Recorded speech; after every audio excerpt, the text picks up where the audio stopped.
بسم اللہ الرحمن الرحیم۔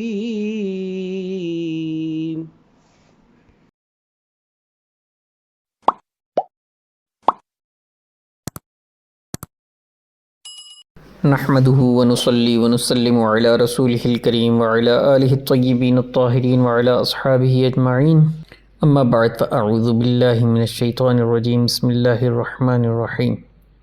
دوستو، چینل فہم قرآن و حدیث میں ایک بار پھر خوش آمدید۔ آج ہم استغفار کی اہمیت کے پیش نظر صحیح مسلم شریف کی ایک حدیث مبارکہ پڑھنے اور سمجھنے کی سعادت حاصل کریں گے۔ دعا ہے رب کریم ہمیں سمجھ کر عمل کی بھی توفیق عطا فرمائے۔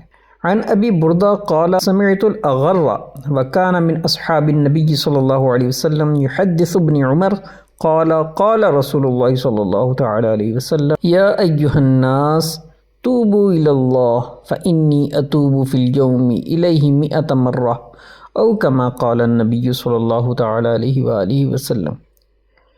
حضرت سیدنا عبداللہ ابن عمر رضی اللہ تعالیٰ عنہ حدیث بیان فرماتے ہیں کہ رسول اللہ صلی اللہ علیہ وسلم نے ارشاد فرمایا، اے لوگو اللہ سے توبہ کرو، بے شک میں روزانہ 100 مرتبہ اللہ کے حضور توبہ کرتا ہوں۔ توبہ کسے کہتے ہیں، اس بارے میں عمدۃ القاری میں تحریر موجود ہے کہ بعض علماء کے نزدیک توبہ ندامت کا نام ہے۔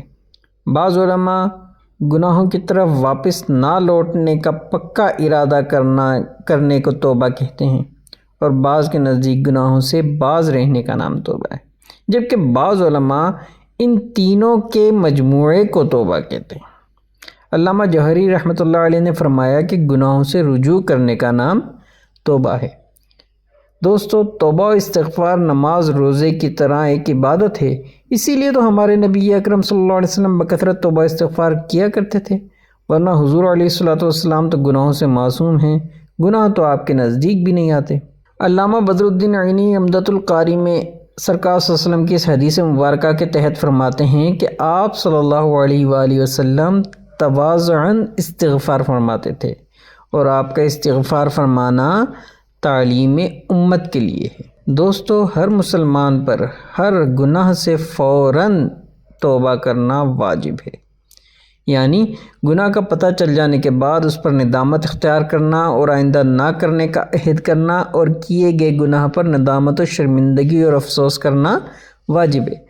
توبہ کی فضیلت میں تو ویسے یہی کافی ہے کہ ہمارے پیارے آقا صلی اللہ علیہ وسلم نے نہ صرف اس کی ترغیب دلائی بلکہ اسے عملاً کر کے بھی بتایا، اور خود ارشاد فرمایا کہ میں روزانہ 100 مرتبہ اللہ کے حضور توبہ کرتا ہوں۔ لیکن اس پر مزید یہ کہ توبہ کرنے سے توبہ کرنے والے کے گناہ بھی معاف ہوتے ہیں، اور اللہ تبارک و تعالی بھی توبہ کرنے والے سے خوش ہوتا ہے۔ دوستو، توبہ کا موقع ملنا بھی بڑی سعادت کی بات ہے۔ بہت سے لوگوں کو توبہ کا موقع بھی نہیں ملتا، اور وہ بغیر توبہ کیے اس دار فانی سے رخصت ہو جاتے ہیں۔ موت کا کوئی بھروسہ نہیں، اس لیے ہمیں بکثرت توبہ استغفار کرنی چاہیے۔ دعا ہے رب کریم ہمیں گناہوں سے بچنے اور توبہ استغفار کرتے رہنے کی توفیق عطا فرمائے، آمین۔ زندگی نے وفا کی تو اگلی ویڈیو میں پھر ملاقات ہوگی، اس وقت کے لیے اللہ حافظ۔ السلام علیکم ورحمۃ اللہ وبرکاتہ۔